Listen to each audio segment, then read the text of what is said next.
Olá pessoal, aí vamos nós para mais uma aula do nosso curso de Cálculo 3, falando agora a respeito de máximos e mínimos de funções de duas variáveis reais em uma variável real.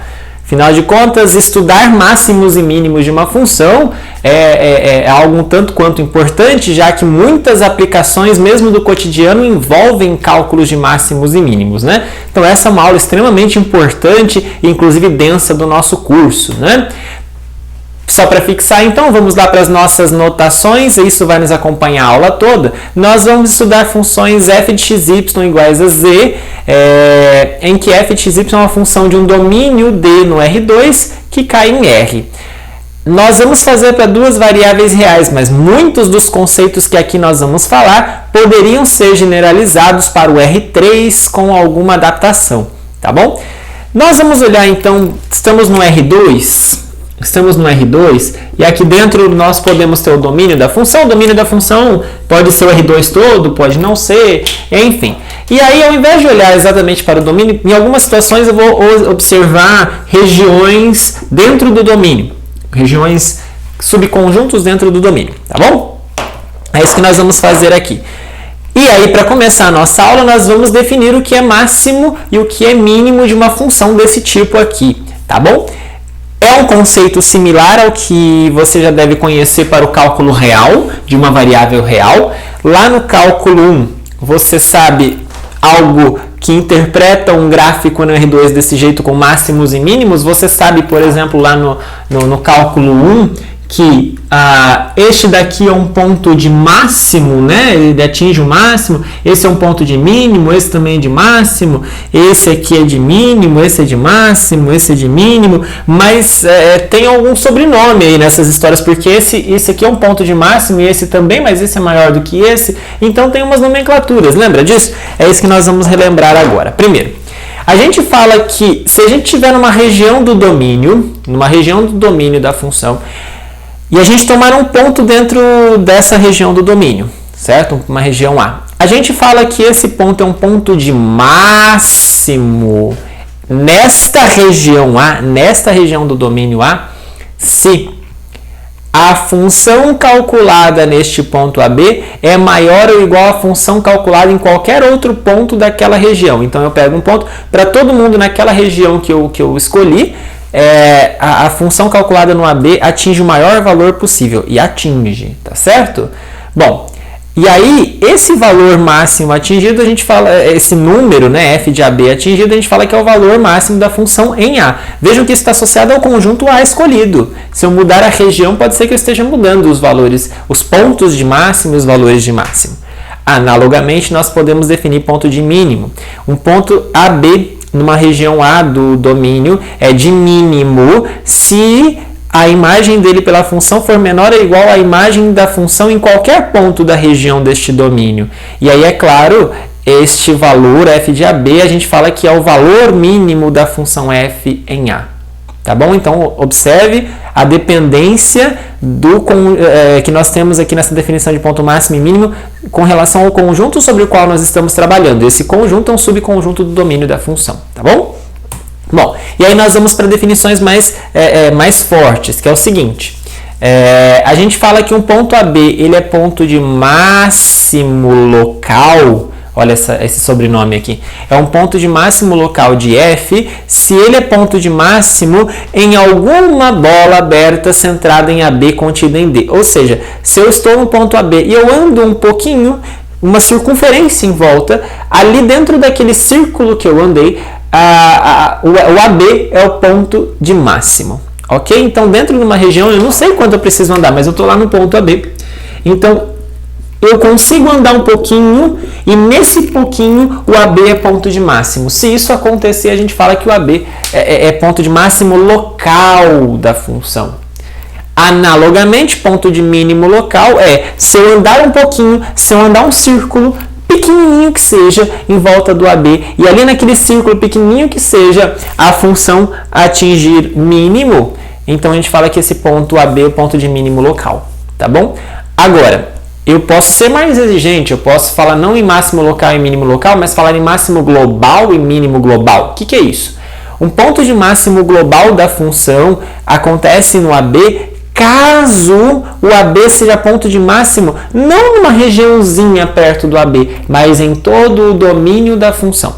Então, se o AB for um ponto do domínio da função na qual a função atinge o seu valor máximo, então nós falamos que o AB é um ponto de máximo global, quer dizer, é o maior valor que a função atinge no seu domínio.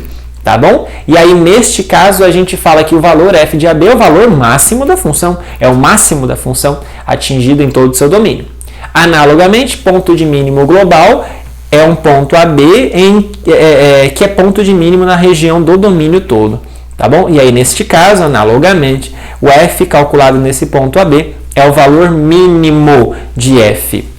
Você se lembra desses conceitos quando você estudou lá no cálculo 1? Aqui, por exemplo, era um ponto de máximo. Só que era um ponto de máximo o quê?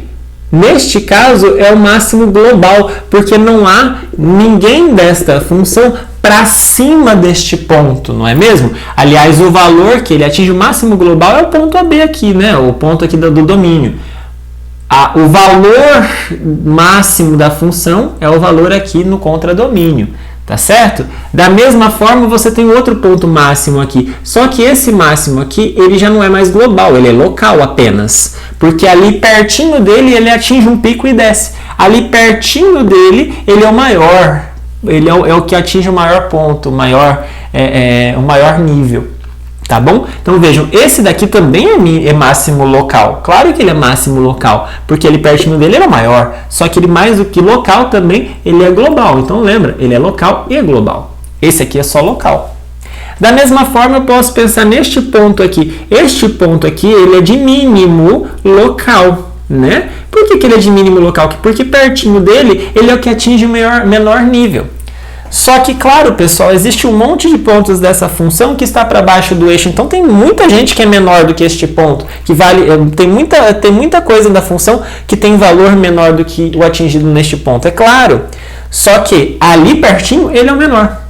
Então, por isso que ele é mínimo local. Claro, este aqui, ele é mínimo local também, né? Este aqui é mínimo local. Só que além de ser o mínimo local, este também é global. Por que este é mínimo global? Porque não há ninguém da função, nenhum valor da função para baixo deste ponto. Então ele é o menor possível. Então ele é o mínimo global da função, o menor valor que a função atinge. Bom, observe este ponto. Este ponto aqui, ele é máximo. Máximo que perto dele, ele é o maior ponto atingido ali pertinho, naquela regiãozinha ali perto dele, ele é o maior valor possível, então ele é o máximo local, apesar de não ser global, porque tem muita gente que vale mais do que ele ali na função, né? Ao mesmo tempo, isso aqui você já entendeu, isso aqui também é o mínimo local. É local, mas não é global. Por que não é global? Porque tem gente menor.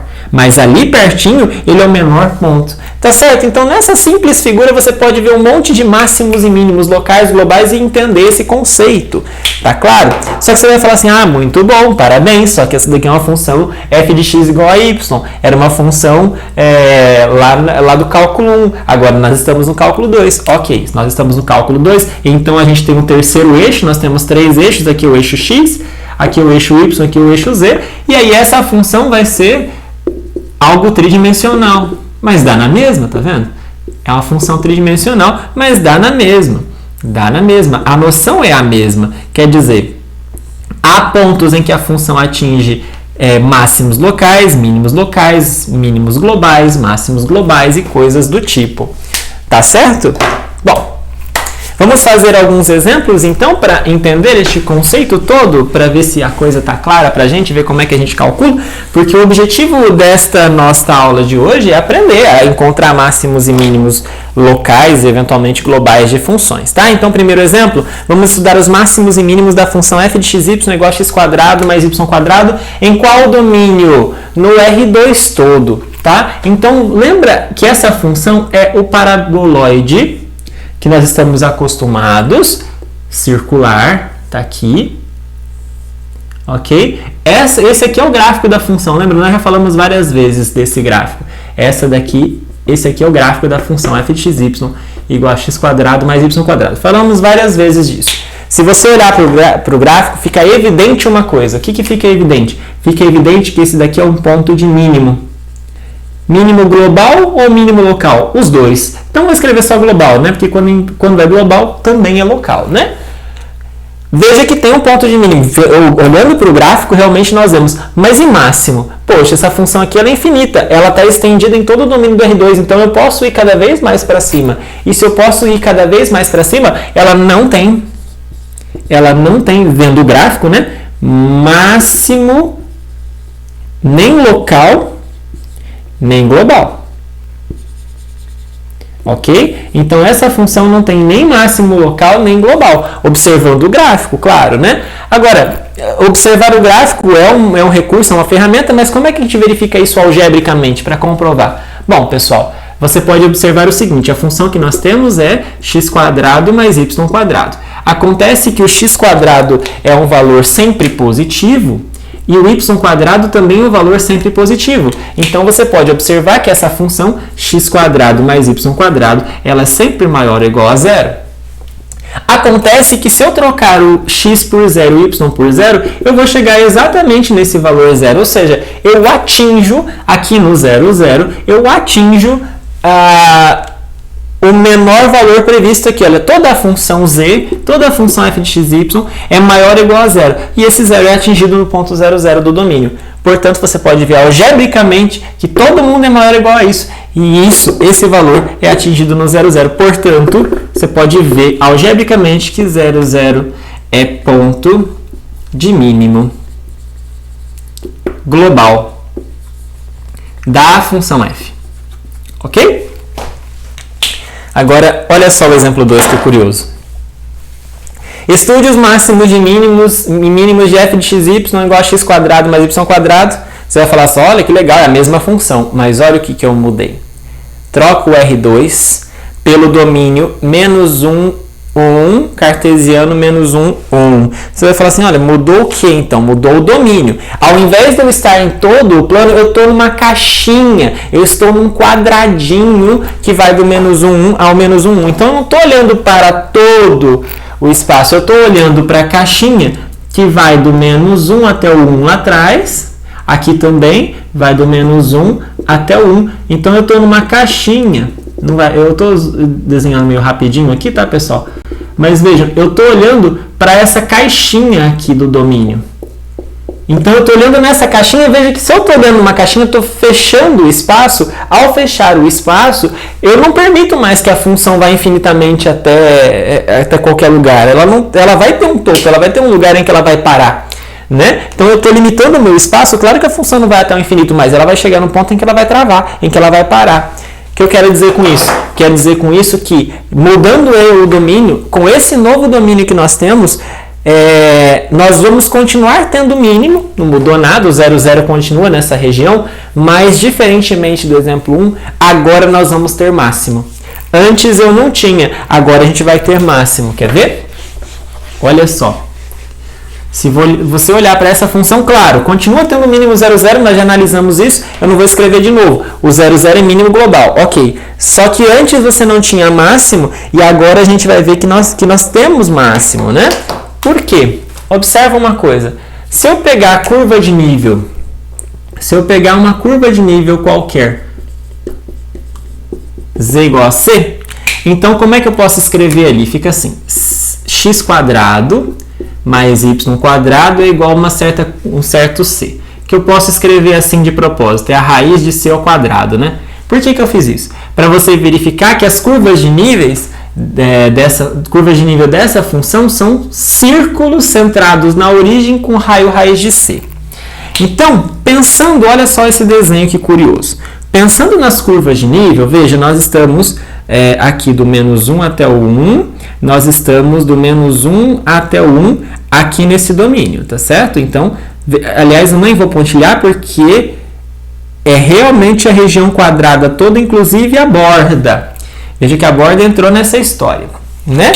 E quando eu pego as curvas de nível, por exemplo, nível C igual a 0, isso daqui vai igualar a 0, a gente já viu em outras aulas, não vou perder muito tempo com isso. Nível C igual a 0 é só o ponto.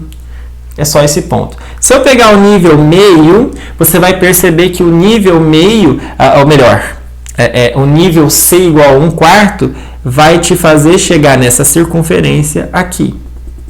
Então, isso daqui, pessoal, é o nível C igual a 1/4, porque quando você coloca 1/4 ali, vai dar meio. Aliás, é o nível 1/4, espera um pouquinho, nível meio. Opa, desculpa, tá certo, é o nível 1/4, quando você coloca 1/4 aqui, dá meio ao quadrado, ou seja, a circunferência tem raio meio, tá certo, desculpa a falha aqui, mas esse é o nível 1/4. Se você aumentar para nível C igual a 1, você vai chegar nessa circunferência aqui. Esse é o nível C igual a 1. Tá vendo? É claro que você vai observando que à medida em que você vai aumentando o nível, a circunferência está aumentando. O que significa isso aqui? Perceba que quando você vai aumentando o nível, você vai aumentando o C, a função está mais para cima, não é? Então você vai continuando isso aqui. Você vai continuando aumentando o C, vai aumentando o raio da curva de nível, para você perceber que a função está crescendo, crescendo. Onde é que ela vai atingir o máximo? Poxa, vai ser na circunferência que passar por esses 4 pontinhos aqui. A circunferência que passar por esses 4 pontinhos aqui, difícil de desenhar, pessoal. Vou tentar só fazer um rascunhozinho só para você entender. A circunferência que vai passar por esses pontinhos aqui, observem que é uma circunferência, não é difícil de calcular, é uma circunferência de raio raiz de 2, eu deixo para você verificar com geometria simples, aqui vale 1, então aqui é raiz de 2, usando Pitágoras, né? Esse daqui é o nível C, esse é o nível, coloca aqui na expressão raiz de 2, né? Então esse é o nível C igual a 2, tá certo? Essa circunferência é o nível C igual a 2 dessa função. Olhando para isso aqui, você pode perceber que exatamente essa é a circunferência maior que eu consigo pegar do domínio. Se eu andar mais um pouquinho para lá, eu já escapo do domínio e não pego ninguém no domínio. E de novo, à medida em que eu vou aumentando as curvas de nível, o raio das circunferências da curva de nível, você está chegando mais alto na função. Por que eu estou dizendo isso? Porque vai ser nessa curva de nível C igual a 2 que a função vai atingir o seu máximo, ou seus pontos de máximo. Ok? Esse é o valor máximo da função, é 2. Se você trocar por 1 e 1 aqui, vai dar 1 e 1, 1 e menos 1, menos 1 e 1, menos 1 e menos 1. Todos esses valores vão dar 1 mais 1 aqui vai dar 2 no máximo. Então, para todos esses valores, os pontos 1, 1, o ponto 1, menos 1, o ponto menos 1, 1 e o ponto menos 1, menos 1, todos esses valores vão ser pontos de máximo. Pontos de máximo local ou global? Os dois. Ou seja, em particular, global. Ok? Esses 4 pontos, eles atingem o maior valor da função. Tá ok? Isso observando pelas curvas de nível, pelo desenho. Se você não gostou dessa análise, eu quero só que você verifique isso, já comento por quê. Veja que você tem 4 pontos de máximo, um em cada ponta, né? Todos esses 4 pontos vão atingir o máximo. Se você não gostou desse jeito, você pode pensar algebricamente. Você pode pensar algebricamente de que jeito? Você pode pensar assim, poxa, a gente sabe que por conta dessa limitação do domínio, o x está entre menos 1 e 1. Por conta dessa limitação do domínio, o y está entre menos 1 e 1. Então, quando você faz o quadrado desses dois bichinhos, o quadrado passa sempre a estar entre 0 e 1. Afinal de contas, o quadrado da parte negativa acaba sobressaindo na parte positiva, certo? E aqui é a mesma coisa para o y. Quando você eleva ao quadrado, você fica com y quadrado entre 0 e 1, tá? E aí, quando você soma, o que acontece? Soma 0 com 0 dá 0, soma x quadrado com y quadrado é exatamente o valor da função, e soma 1 com 1 é 2. Observe claramente nessa expressão que aqui você tem mínimo no 0, você tem valor mínimo da função atingido no 0, e você tem máximo valor da função atingido no 2. Tá ok? Máximo e mínimo. Quem atinge o máximo? Nós vimos que são 4 pontos, os que você vai fazendo trocando mais ou menos 1. Mais ou menos 1 com mais ou menos 1, você vai trocando, dá os 4 pontos. E o ponto de mínimo é atingido apenas no 0, 0. Tá claro? Entendeu a noção? Então veja só que interessante esses exemplos. Se você tiver no domínio R2, a função vai ter mínimo, mas não vai ter máximo. Já neste domínio, a função vai ter mínimo e máximo. Chama atenção para você sobre o que nós vamos fazer nessa aula e na próxima aula. O exemplo 1, nós estamos no domínio aberto, em que cada ponto tem uma região perto dele, em que você pode cobrir por uma circunferência que está no domínio. Porém, isso daqui é uma caixinha, e caixinha é um domínio que a gente fala fechado ou compacto. porque carrega inclusive as bordas. Isso aqui tem uma diferença enorme de interpretação quando a gente vai fazer os nossos resultados aqui do curso de cálculo. Quando a gente está no domínio aberto, são os resultados que nós vamos ver hoje. Quando estiver num fechado ou num compacto, como aqui, você sempre vai poder garantir a existência de mínimos e máximos. E aí são coisas que nós vamos estudar na aula da semana que vem, tá ok? Ou na próxima aula deste curso. Tá bom? Bom, vamos lá. Então vamos focar agora, a partir de todos esses dois exemplos que nós fizemos, em conjuntos abertos. Vou lembrar você rapidamente o que é um conjunto aberto, qual é o ambiente que nós estamos. Lembra, se você está no R2, tá? Que você está no R2, o que é um aberto no R2? O aberto no R2, pessoal, é qualquer conjunto. Ele não tem as bordas, né? Pensando assim geometricamente, por isso que a gente pontilha até, de modo que é um conjunto no R2 que acontece o que com ele? Dado qualquer ponto, vou até colocar aqui, ó, dado qualquer ponto deste conjunto D, existe uma circunferência que tem centro nesse ponto XY e está inteiramente contida no domínio do R2. Isso é um aberto, lembra? Por exemplo, o que não é um aberto? Sei lá, um círculo fechado não é aberto, porque se eu pegar um ponto na borda, sempre ao exibir um círculo perto dele, fica parte para fora e parte para dentro. Então, um círculo fechado não é. Mas se eu tivesse um círculo pontilhado, quer dizer, sem as bordas, aí seria, porque por mais próximo que eu pegar da borda, eu sempre vou conseguir um círculozinho perto concentro neste ponto e que fica inteiramente contido ali dentro, mesmo que eu tenha que pegar pequenininho. Tá bom? Então essa é a noção de conjunto aberto, meio que não tem fronteira. Conjunto fechado já é aquele que vai ter a fronteira, intuitivamente. Tá bom?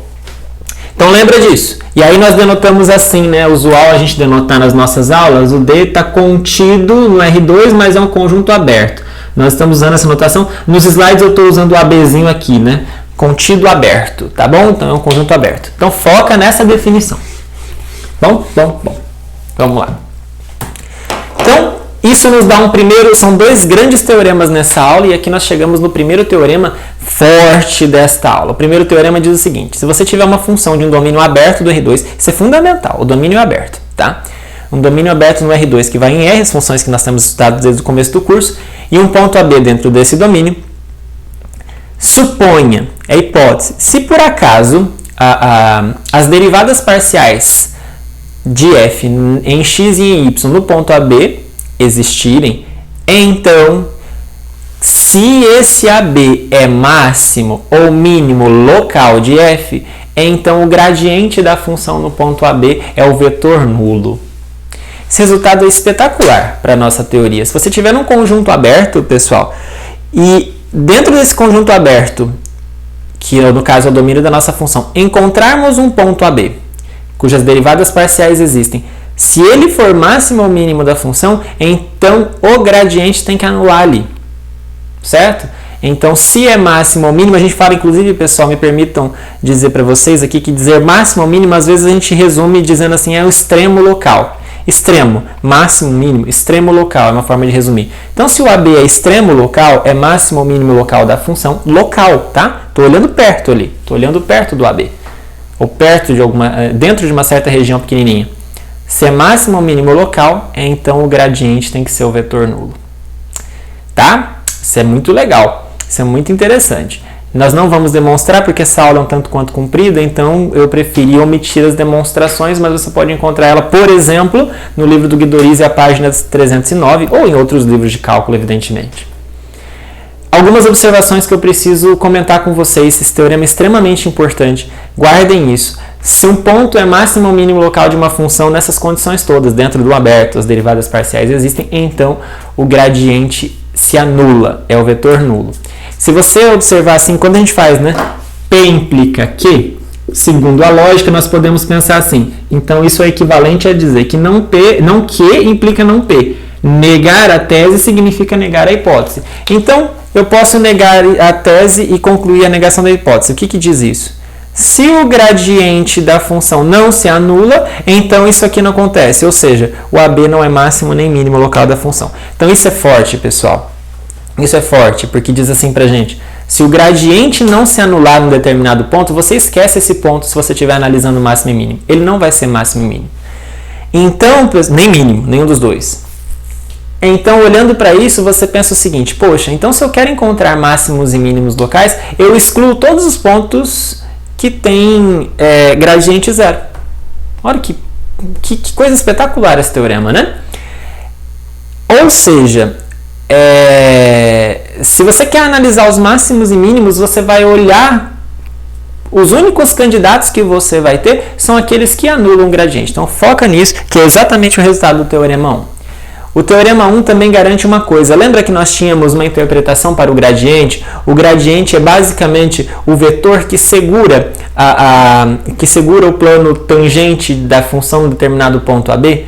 Como ele se anula, então nós estamos dizendo que este plano é paralelo ao domínio, é paralelo ao eixo, ao plano XY, tá bom? Então essa é a interpretação que eu tenho aqui. Se o AB é máximo ou mínimo local da função, então o plano tangente naquele ponto AB, ele é paralelo ao plano XY, tá bom? Uma interpretação geométrica disso.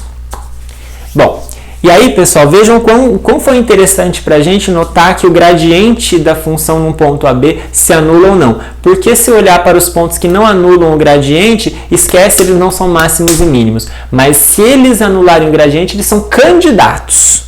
Eles são possíveis valores que se sujeitam a tentar ser máximo ou mínimo. Pode não ser, mas são os únicos candidatos que nós temos. Então, se você tiver nas mesmas condições do teorema, o domínio aberto da função, ponto AB no domínio, as derivadas existem, então a gente chama, é definição isso aqui, a gente fala que o AB é um ponto crítico da F se o seu gradiente se anular, ou seja, der o vetor zero, vetor nulo. Ok? Então, essa é a definição. O que é um ponto crítico? Um ponto de um domínio é chamado ponto crítico se ele anular o gradiente da função. Então, ponto crítico em relação a F, claro. Ok?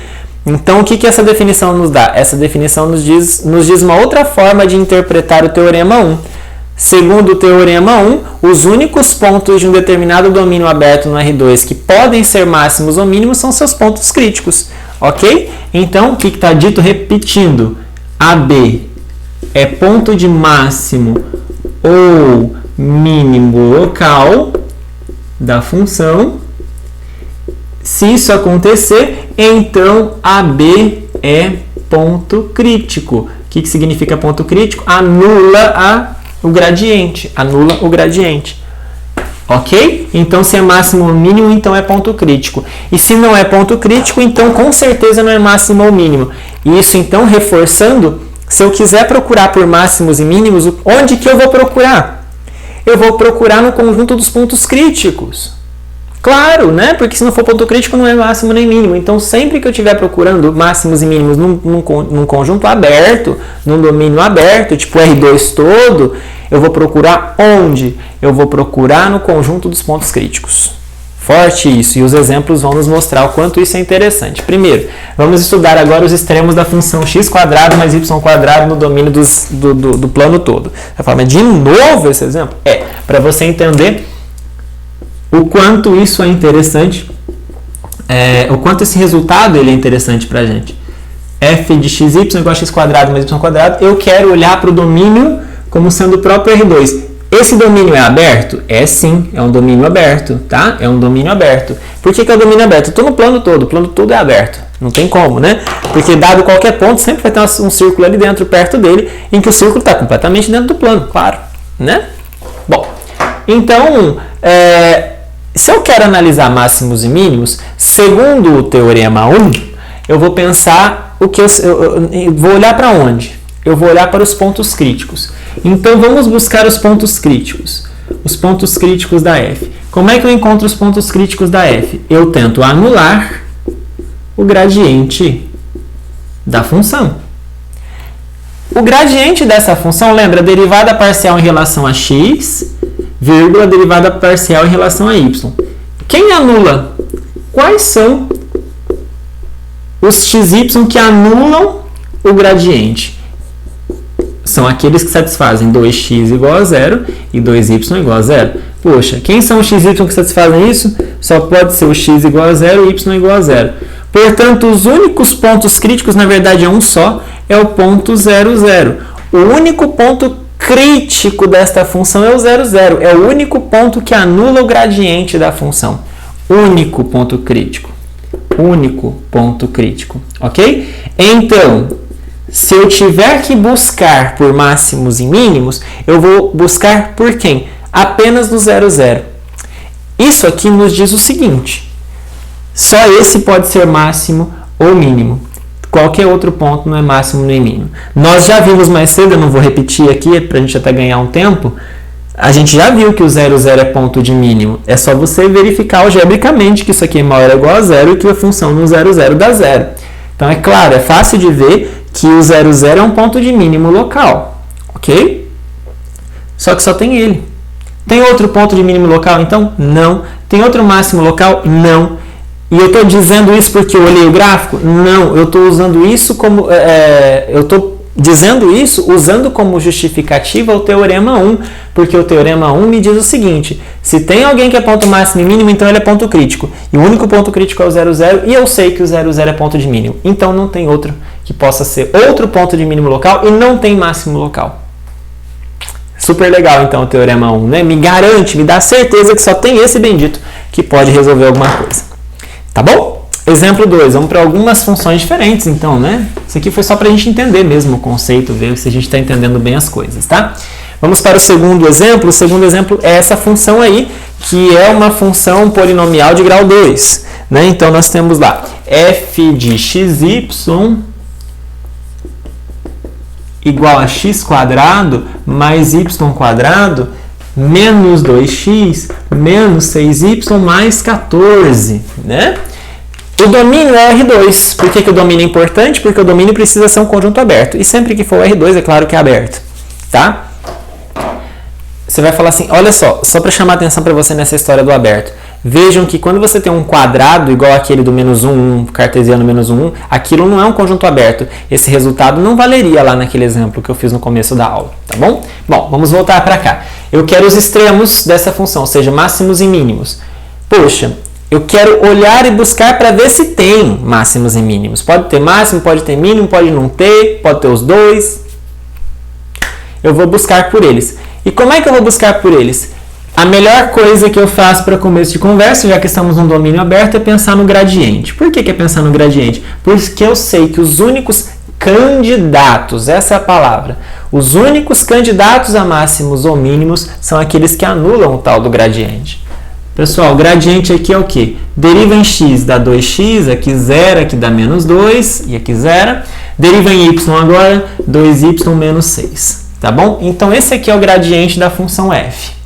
Quando é que o gradiente da função dá o vetor nulo? Isso aqui dá o vetor nulo, C e somente C, 2x menos 2, 2y menos 6, for o 0, 0. Mas isso acontece C e somente C, olha, isso aqui for 0, pessoal, 2x menos 2 é 0, me permitam colocar já a resposta, para qual valor de x isso aqui vai dar 0? Para x igual a 1. E aqui, quando é que 2y menos 6 vai ser igual a 0? Quando 2y for igual a 6, ou seja, quando y for igual a 3.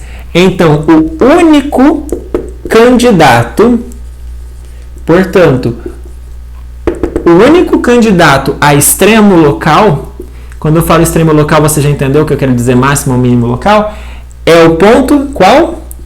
1, 3. É o único candidato. Não quer dizer que ele seja máximo, não quer dizer que ele seja mínimo. Significa que ele é o único candidato. Fora dele não tem nenhum outro que maximiza nem minimiza a função. Ele é o único possível. Então, se eu calcular o f do 1, 3, eu vou conseguir entender um pouquinho melhor o que acontece com ele. Eu já fiz a conta aqui.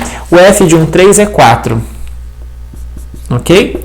Se você calcular isso aqui, vai dar 4. Isso é máximo? Isso é mínimo? Bom, vamos ver. Para ver isso, vou apagar aqui, tá, pessoal? Para ver isso, eu vou fazer umas gambiarrazinhas que você deve estar acostumado a fazer, ou em álgebra linear, ou geometria analítica, que é o seguinte. Eu vou brincar com aquele negócio de completar quadrados, tá? Eu vou... Verifica uma coisa. A função é x² mais y² menos 2x menos 6y mais 14. Eu vou tentar completar quadrados nisso aqui. Completar quadrados, então vou juntar o que tem x pertinho, vou juntar o que tem y pertinho, tá? E aí você lembra que eu tenho que tentar fazer isso aqui aparecer x menos alguma coisa ao quadrado? Poxa, esse 2 aqui faz parte da fórmula. Se você fizer x menos 1 ao quadrado, vai aparecer exatamente x² menos 2x, só que vai aparecer mais 1. Então, não posso, eu tiro esse 1 que vai aparecer. Tá bom? Aqui do mesmo jeito, y² menos 6y, eu posso escrever como sendo y menos 3 ao quadrado. Por quê? Porque vai dar y² menos 2 vezes y vezes 3 dá 6y, tá aqui, mas vai aparecer um mais 9. Não posso, eu vou tirar ele. Só que tinha o 14 ali sobrando. Lembra de completar quadrados? Dá uma estudadinha aí se não lembra. Isso aqui dá x menos 1² mais y menos 3². Junta os números. Menos 1, menos 9, menos 10 com 14, 4. Por que eu fiz isso? Por que eu fiz isso? Para você observar uma coisa. Qualquer coisa ao quadrado, números reais, é positivo. Qualquer número real ao quadrado é positivo. Isso aqui, então, é maior ou igual a 0 mais 4. Isso aqui é maior ou igual a 4. Opa! Então, quer dizer que a função sempre é maior ou igual a 4? A função sempre é maior ou igual a 4. O 4 é um limite inferior para a imagem dessa função. A função sempre é maior ou igual a 4. Acontece que o 4 é atingido. A gente viu agora há pouco que no 1, 3, a função dá exatamente 4. Então, o ponto 1, 3 é um ponto que atinge o mínimo da função. Portanto, o ponto 1, 3 é mínimo local da f. Entendeu por quê? Porque nós, usando o completamento de quadrados, a gente chegou à conclusão de que essa função é maior ou igual a 4, e o 4 é atingido exatamente no candidato que nós tínhamos para ser máximo ou mínimo. Ele, de fato, é mínimo local, então, já que ele atinge o valor menor. Se fosse ao contrário, né, menor ou igual a 4, ele seria máximo local. Se fosse outra coisa, sei lá, se aqui fosse 5, por exemplo, ele não seria nem máximo nem mínimo local. 5 não, mas 3, sei lá. Se aqui desse 0, 3, qualquer coisa menor do que 4, isso aqui não seria nem mínimo nem máximo local. Tá bom? Interessante, não? Exemplo 3. Vamos estudar agora os máximos e mínimos dessa função que é curiosa. Essa função é muito curiosa no nosso cálculo. Essa função aí é o paraboloide hiperbólico. É o f de xy igual a x² menos y².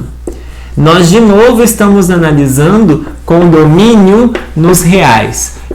Ou melhor, no R2, no plano. Né? E aí, quando a gente faz isso, nós estamos olhando para um conjunto aberto. Então, a gente pode usar, por exemplo, os resultados que nós vimos do Teorema 1. Nós queremos analisar os extremos. Então, se um extremo, se tem um ponto que é extremo dessa função, o que tem que satisfazer? Ele tem que anular o gradiente. Foi isso que o Teorema 1 nos diz. Então, vamos pensar no gradiente. Vamos pensar no gradiente. O gradiente é o quê? Deriva em x, deriva em y. Quais são os pontos que anulam o gradiente? Segundo, primeiro, observando aqui, ó, são os pontos tais que 2x menos 2y dão o ponto 0, 0. Poxa, 2x é 0, sei somente c, x é 0. Menos 2y é 0, sei somente c, y é 0. Tá ok? Então, quais são os únicos candidatos a extremos desta função? Quais são os únicos candidatos a extremos? Na verdade, eu coloquei no plural, mas é singular. O único candidato a extremo de f, qual é? É o ponto 0, 0. Ok? Por quê? Porque, lembra, se um ponto é máximo ou mínimo local de uma função, então ele é ponto crítico. Então, ele anula o gradiente. Tá bom? Bom, e aí nós vimos que, então, o único candidato é 0, 0. Não quer dizer que ele seja máximo, nem que ele seja mínimo. Na verdade, esse é um exemplo curioso exatamente por esse fato. Pelo fato de que ele não é máximo nem mínimo. Pessoal, por exemplo, se nós pensarmos aqui no ponto f de 1, 0, calcula a função no 1, 0, aquilo ali vai dar 1. Calcula a função agora no ponto 0, 0, 1.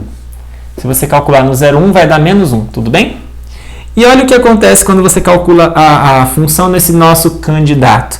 f de 0, 0 dá 0 quadrado menos 0 quadrado, que é 0. Olha só. A função do nosso candidato, a máxima ou mínima, é 0. Só que tem um ponto que vai para cima do 0, tem um ponto que vai abaixo do 0. Então ele não é máximo, porque tem gente maior do que ele. Então ele não é mínimo, porque tem gente menor do que ele. Então ele não é nem máximo nem mínimo local. Entendeu a brincadeira? Este ponto não é máximo nem mínimo local da função, nem global. Na verdade, eu usei o exemplo que eu usei não prova muita coisa, só prova que ele não é global. Para verificar mesmo que ele não é máximo nem mínimo local, eu teria que fazer umas continhas a mais, mas ao invés de fazer as continhas, eu vou fazer um desenho. Eu vou fazer o desenho do gráfico dessa função. Acho que é melhor para a gente poder entender. Olha só, de novo, estou tratando da função f de xy igual a x quadrado menos y quadrado, que você sabe, a gente já falou sobre isso, é paraboloide hiperbólico, que é aquela cela de cavalo, lembra? Nós fizemos esse desenho, ele é difícil até de fazer, né? Como se fosse algo assim, você tem uma curvinha aqui, uma curvinha aqui, tem uma curvinha aqui, parece uma camiseta, né? E aí você tem um negócio assim, né? E aí desce aqui, e vamos fechar aqui só para deixar o desenho bonitinho. Tá? Esse daqui é o gráfico dessa função, lembra? Bom, pessoal, isso aqui eu estou fazendo para você observar claramente por que o 0, 0, esse é o ponto 0, 0, ele não é máximo nem mínimo da função localmente. O que acontece se você vier por pontos aqui nesta curva? Observe que se você estiver vindo por pontos nessa curva, o 0, 0 parece mínimo local, não é? Por outro lado, olha o que vai acontecer se você vier por essa curva aqui. Se você vier por essa curva aqui, você vai perceber que o 0, 0 é máximo local. Ali pertinho ele é máximo na curva roxa, mas ali pertinho ele é mínimo na curva azul. Ou seja, ele não é nem mínimo local, nem máximo local. Ok? E, aliás, esse desenho que nos leva a uma figura parecida com uma sela de cavalo, agora nos ajuda a entender por que este ponto aqui se chama ponto de sela. O 0, 0 é ponto de sela. O que significa isso? Olha só, ele é o encontro dessas duas regiões. Ele queria ser mínimo, ele queria ser máximo e ele não é nenhum dos dois. Ele é máximo por uma região, ele é mínimo por outra região, mas ele não é nenhum dos dois. Ok? E aí então nós falamos que isso é um ponto de sela, exatamente por conta dessa figura que lembra uma sela de cavalo. Tá bom? E aí a gente pode generalizar essa definição de ponto de sela. O que aconteceu com o 0, 0 para ele ser um ponto tão curioso? O que aconteceu com ele foi que ele anulou o gradiente. Ele anulou o gradiente, mas apesar disso, ele não foi máximo nem mínimo local. Ele era o único candidato a ser máximo e mínimo local, mas ele não é nenhum dos dois. Então é isso que nos dá essa definição de forma geral. Se você tiver uma função qualquer num domínio aberto do R2 em R e AB, um ponto desse domínio que é onde existam as derivadas parciais de f, então a gente fala que um ponto AB é ponto de sela se ele é ponto crítico, mas não é ponto de máximo nem de mínimo. Ou seja, se ele anula o gradiente, ponto crítico, mas apesar disso ele não é nem máximo nem mínimo. Recapitulando o que dizia o Teorema 1. Se um ponto é de máximo ou mínimo local, então ele é ponto crítico. Mas não quer dizer que se ele é ponto crítico, vale a volta, né? Não quer dizer que se é ponto crítico, então é máximo ou mínimo. Quer dizer que se é ponto crítico, então pode ser máximo local, então pode ser mínimo local, ou então pode ser ponto de sela, ou seja, nenhum dos dois. Este é um belo de um exemplo, e o nome vem exatamente deste exemplo. Tá certo, pessoal? Muito legal isso aqui, né? Eu acho. Vamos partir, vamos avançar nas nossas definições aqui para fazer mais exemplos, e aí eu vou dar um teorema daqui a pouquinho, já no próximo slide, que é um baita de um resultado, porque nessas condições ele nos ajuda fortemente a encontrar máximos e mínimos locais de uma função E aí, para isso, nós vamos precisar dessa matriz aqui chamada matriz hessiana, dessa ferramenta importante chamada hessiano, que é o determinante dessa matriz. Olha só, vamos definir. Pega uma função de um domínio no R2 em R, mas aqui eu estou pedindo algo forte, tá, pessoal? Eu quero que essa função seja de classe C2. O que significa mesmo função de classe C2? Significa que as derivadas parciais em x e em y, ou as duas em x, ou em y em x, ou as duas em y, ou seja, as derivadas parciais de ordem 2 ou menos são todas contínuas.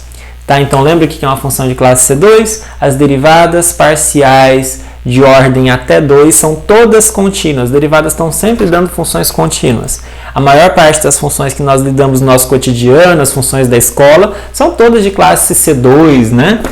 Então, lembra disso, tem que ser função, as derivadas todas parciais têm que ser contínuas até as derivadas de ordem 2, estão derivando duas vezes, tá bom? Isso é importante no que nós vamos falar. Bom, nessas condições, a gente pode então calcular as derivadas parciais de ordem 2, em particular, elas existem, mais do que existir, elas são contínuas, mas pelo menos elas existem. E aí então, eu faço essa matriz. Que matriz é essa daqui, pessoal? Vejam só, na primeira linha da matriz, estão as derivadas parciais de f com relação a x em alguma coisa. Primeiro em x, depois em y. E aqui é o contrário. São as derivadas de f primeiro em y, depois em x. Aqui primeiro em y, depois em y. Tá vendo? São as 4 derivadas parciais de ordem 2 da função f. Alinhadas aqui, ó, as que começam com x, aqui, tá vendo? E aqui as que começam com y. Então, dá uma matriz 2 por 2. Essa matriz 2 por 2, que eu estou denotando assim, h de xy, apenas h, é o que nós chamamos de matriz hessiana de f. Tá bom? Então, para cada xy, claro que isso aqui vai dar um valor, vai dar uma matriz diferente.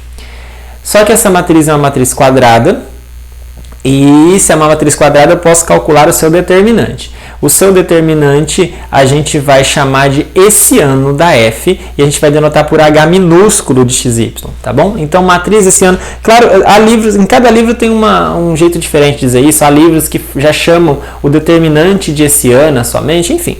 Eu vou chamar aqui, nesse curso, eu vou falar assim para vocês que aqui é a matriz hessiana, ou seja, as derivadas parciais de ordem 2 organizadas assim, né?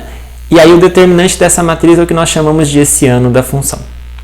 Esse hessiano aqui, difícil falar, né? Esse hessiano aqui, o hessiano da função, ele vai ser bastante importante porque ele vai nos ajudar a dar um critério para saber com mais precisão se um dado ponto é máximo ou mínimo local de uma função, segundo o teorema 2 que a gente vai anunciar aqui. Olha para esse teorema 2. Pega f de xy, uma função de classe C2. Olha, essa hipótese é fundamental, hein, pessoal? A função tem classe C2 num domínio aberto. Olha só, antes nós já tínhamos isso, né? Domínio aberto do R2. Agora, além do domínio ser aberto, eu quero que a função seja de classe C2, ou seja, as derivadas parciais de ordem 2 até ordem 2 são todas contínuas. Se a gente tiver essas propriedades todas, então nós temos o seguinte. Pega AB um ponto crítico de f. Por que pegar um ponto crítico? Porque a gente quer analisar máximos e mínimos. E se tem máximo e mínimo, então ele está no conjunto dos pontos críticos. Tá bom? Se um determinado ponto AB ele é máximo ou mínimo, então ele é ponto crítico. Mas não vale a volta. Pode ser ponto de célula, né? Então eu vou olhar para os pontos críticos para ver quais são máximo ou mínimo. Eu não vou ficar testando todos, eu vou usar esse critério aqui, que é muito mais fácil. Olha só que legal. Se o hessiano calculado nesse ponto der um valor positivo, é um número real, né, for positivo, e a derivada parcial de ordem 2 em x e em x duas vezes, né, deriva em x, neste ponto AB também for positivo, então o ponto AB é com certeza um ponto de mínimo local. Agora, se o hessiano no AB der positivo, mas essa derivada aqui der menor do que zero, aqui era maior, aqui menor. Menor do que zero é máximo, até estranho, né? Olha, aqui maior do que zero é mínimo, menor do que zero é máximo. Local da F. Agora, e se o hessiano der negativo? Se o hessiano der negativo, não tenha dúvida, o ponto AB é ponto de célula. Ou seja, não é nem de máximo local, nem de mínimo local. E, por fim, o que acontece se por acaso o meu esse-ano se anular? Não sei nada. Se o esse-ano se anular, esse ponto AB pode ser de cela, ele pode ser de máximo local, pode ser de mínimo local, não sei, boa sorte para descobrir. Né? Boa sorte para descobrir. Então, isso aqui nos ajuda a ter, isso aqui nos dá um critério para tentar descobrir se um dado ponto crítico é máximo ou mínimo local, ou se não, seria só um ponto de cela. Basta verificar o esse-ano. E se o esse-ano der negativo, você já conclui que esse ponto não é nem de máximo nem de mínimo. E se o esse-ano der positivo, você analisa a derivada segunda da f em x duas vezes. Se for positivo, é ponto de mínimo. Se for negativo, é ponto de máximo. Isso é um critério, né? Um filtro, para a gente ver se um ponto crítico é máximo ou mínimo local, ou ponto de cela, ou não sei. Vejam, estou pegando pontos críticos. Por que eu estou pegando pontos críticos? Porque se não for um ponto crítico, com certeza não é máximo nem mínimo, né, gente? Com certeza não é o que dizia para a gente teorema 1. Essa demonstração também vai ser omitida, afinal de contas, essa aula, como eu disse, é uma aula um tanto quanto comprida, pesada, então vou omitir as demonstrações. Vocês podem consultar, por exemplo, no livro do Guidorize, a página 313, ou em outros livros do curso de cálculo, que tenham essas matérias do curso de cálculo 3, tá bom? Vamos fazer alguns exemplos aqui para fechar essa aula. De conceito era isso. De conceito nessa aula é isso. Agora vamos para os exemplos. Vamos ver como é que esse teorema 2 ele é extremamente importante, ele é extremamente interessante até como ferramenta para a gente encontrar máximos e mínimos de função. Olha só, vamos pegar essa função f de xy e a gente quer analisar se ela tem máximo, se ela tem mínimo local ou não. Então, x ao cubo mais y ao cubo menos 3x menos 3y mais 4. Alguém pode perguntar qual seria o domínio dessa função? Não está dito, né? Mas quando não está dito, o domínio é o maior conjunto possível, no caso aqui no R2. E aí, claro, pessoal, não tem problema essa função. Então, o domínio dessa função, apesar de não ter dito, é todo o plano, é todo o R2. Tá bom? E aí, pessoal, vamos analisar, vamos buscar pelos máximos e mínimos. A primeira coisa que nós vamos fazer, o que é? É descobrir quais são os pontos críticos desta função. Depois que eu descobrir os pontos críticos, eu vou lançar a mão do teorema 2. Pontos críticos para quê? Para entrar na ideia do teorema 1. Porque se um ponto é máximo ou mínimo local, então ele é ponto crítico da função, ou seja, ele anula o gradiente. Então vamos pensar lá no gradiente da função.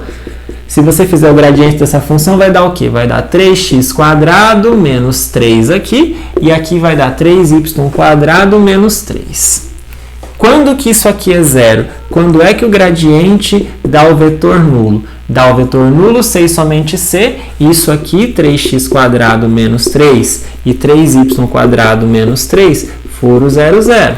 Isso acontece C e somente C, 3x² menos 3 for 0 e 3y² menos 3 também for 0.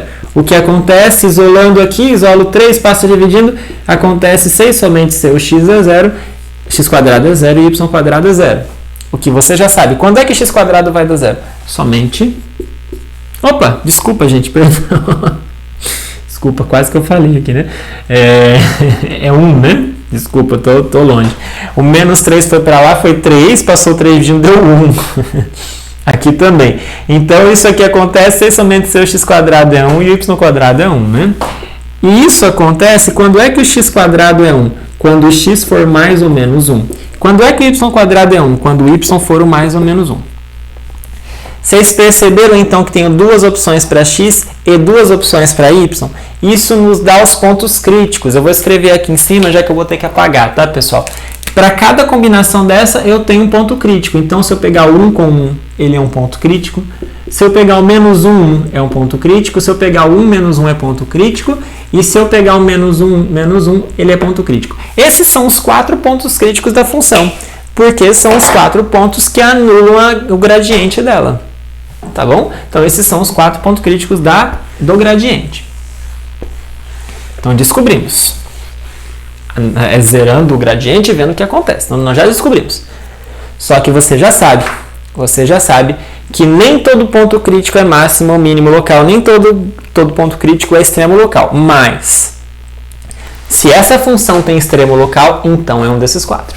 Se essa função tem máximo local, ele está aqui dentro. Se essa função tem mínimo local, ele está aqui dentro. Se essa função tem ponto de célula, então o ponto de célula está aqui dentro. E quando é que a gente vai saber qual que é qual? A gente vai analisar, pessoal, cada um desses pontos. De acordo, antes de fazer isso, eu vou precisar da hessiana, né, pessoal? Deixa eu calcular a hessiana, porque a gente vai analisar usando o Teorema 2. E para usar o Teorema 2, a gente precisa calcular o hessiano. Não preciso nem da matriz hessiana, posso ir direto para o hessiano, que é o determinante da matriz. Olha só, é o determinante do que mesmo? Eu vou usar aquela notação simplificada, tá, pessoal? É a derivada parcial de x em x, calculada num ponto qualquer, ou a derivada parcial calculada em y e depois em x. Ou derivada parcial em y e depois em x, ou derivada parcial em y e y de novo. Isso daqui, pessoal, dito de forma bem resumida, né, é o que eu acabei de escrever para vocês, mas só está na notação diferente. Esse aqui é o hessiano da função. Bom, qual que é o f de x? Ou seja, derivada parcial de f em x, depois em x. Eu vou fazer essa daqui. É a derivada em relação a x da função derivada em x, não é? Então, é a derivada em x do quê? Qual que é a derivada de f em relação a x? Nós já tínhamos feito agora há pouco. É 3x² menos 3. Só que eu vou derivar isso aqui de novo, vai dar 6x, tá certo? Então, observe que a primeira posição aqui, a primeira entrada da matriz é o 6x. Observe que se você derivar em x depois em y, na verdade isso vai zerar. Se você derivar em y depois em x, isso aqui vai zerar. E se você tivesse derivado em y, daria a mesma coisa que deu em cima, só que com y, daria 6y. Tá? Eu vou deixar vocês fazerem isso, não vou fazer aqui na aula porque eu acho que já não vale mais a pena. Né? Nós já passamos dessa fase de calcular derivadas parciais, inclusive de ordem maior, em aulas anteriores. Tá bom? Então, esse daqui é o determinante da matriz hessiana, que nós chamamos de hessiano. Tá bom? Então, guarda isso aqui. Mas isso aqui, pessoal, é determinante, eu posso calcular, né? O que dá 6, o determinante da matriz quadrada 6x006y? Você sabe que determinante de uma matriz quadrada de ordem 2 é diagonal principal menos diagonal secundária. Portanto, 6x vezes 6y dá 36xy menos 0 é isso aqui. Moral da história, guarda isso. Qual que é o hessiano em qualquer ponto xy? É 36xy. Ok? Então, nós já sabemos os pontos críticos e nós já sabemos o hessiano. Pessoal, para ganhar espaço, eu vou precisar apagar isso aqui de novo, tá? Então, vamos lá. Então, qual é o hessiano? Vou escrever aqui. Vou até escrever um pouquinho mais para cima. O hessiano desta função. O hessiano desta função é a função h de xy igual a 36xy. Tá claro? Bom, então vamos lá. Vamos analisar agora se esses benditos desses pontos são máximos ou mínimos. De novo, antes de eu fazer isso, lembra que no Teorema 2 a gente ainda precisa da derivada da f de ordem 2 sobre x duas vezes? Nós já fizemos essa conta agora há pouco, eu apaguei aqui, né? Isso aqui vale 6x, né, pessoal? A gente vai usar isso, a gente precisa disso também no Teorema 2. Tá bom? Então, vamos lá. O Teorema 2, que eu até vou voltar aqui para você poder acompanhar, o Teorema 2 é o seguinte. Eu vou analisar cada ponto crítico da função e vou analisar essas condições aqui. Vou calcular o hessiano e, se for positivo, eu já sei que é extremo local. E se for positivo, então, para saber se é máximo ou se é mínimo, basta eu analisar isso aqui. Basta eu ver se isso aqui é positivo ou se é negativo. Se for positivo é mínimo, se for negativo é máximo. Tá bom? Então, vamos lá. Para cada ponto crítico. Então, vamos pegar esse aqui primeiro. Vamos pegar o ponto crítico 1, 1.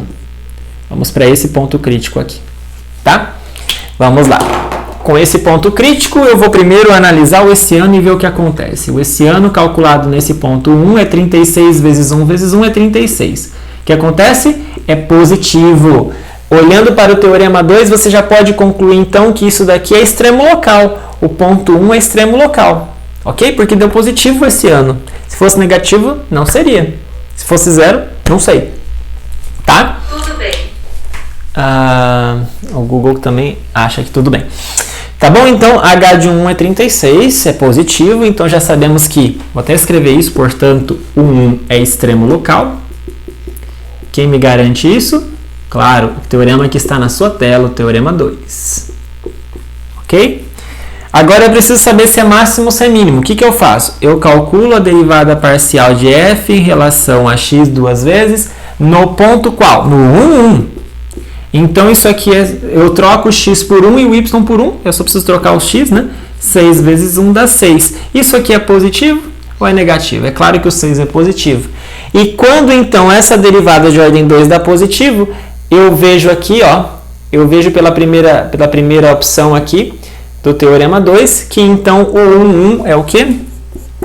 É mínimo local da f. Opa, que legal, hein? Nem precisei calcular o f do 1, nem precisei arrumar algebricamente, seja lá de qual jeito for, para chegar a essa conclusão. Basta usar esse excelente, maravilhoso teorema 2 que me diz que o 1 é mínimo local da f. Ok? Então, o 1 é mínimo local. Se tem outros? Não sei. Não entendi. O Google não entendeu. Tudo bem? Então, isso para o 1. Então, o 1 é mínimo local. Mas ele não é o único ponto crítico. Nós já vimos que ele é mínimo, então, né? Mínimo local. Eu vou olhar para os outros agora. Eu vou olhar para o próximo. O próximo é o menos 1, 1. Vamos, então, para este aqui. O menos 1, 1. O menos 1, 1, o que acontece com ele? Será que ele é extremo local? Será que não é? Para saber se é ou não é, eu tento a hessiano. Então, opa. O hessiano. O hessiano dessa função no menos 1, 1 dá o quê? Dá 36 vezes menos 1 vezes 1 dá menos 36. Opa, deu negativo. E quando o hessiano dá negativo, eu já posso concluir sem muito alarde, por conta do terceiro item aqui do teorema 2, que o menos 1, 1 é o quê? É ponto de cela. É ponto de cela da f. Ok? Se você observar bem, isso também vai acontecer com 1 menos 1. Se você fizer o ponto 1 menos 1, vai dar exatamente a mesma coisa. Se eu vou trocar esse menos 1 com esse 1, vai dar de novo o hessiano negativo. Então, isso vai nos levar ao fato de que menos 1, 1 também é ponto de cela. Ok? Também é ponto de cela. Então, vejam, este ponto aqui vai ser de cela, esse aqui também vai ser de cela. Só falta analisar o menos 1, 1. Vamos ver o que acontece com o ponto menos 1, 1.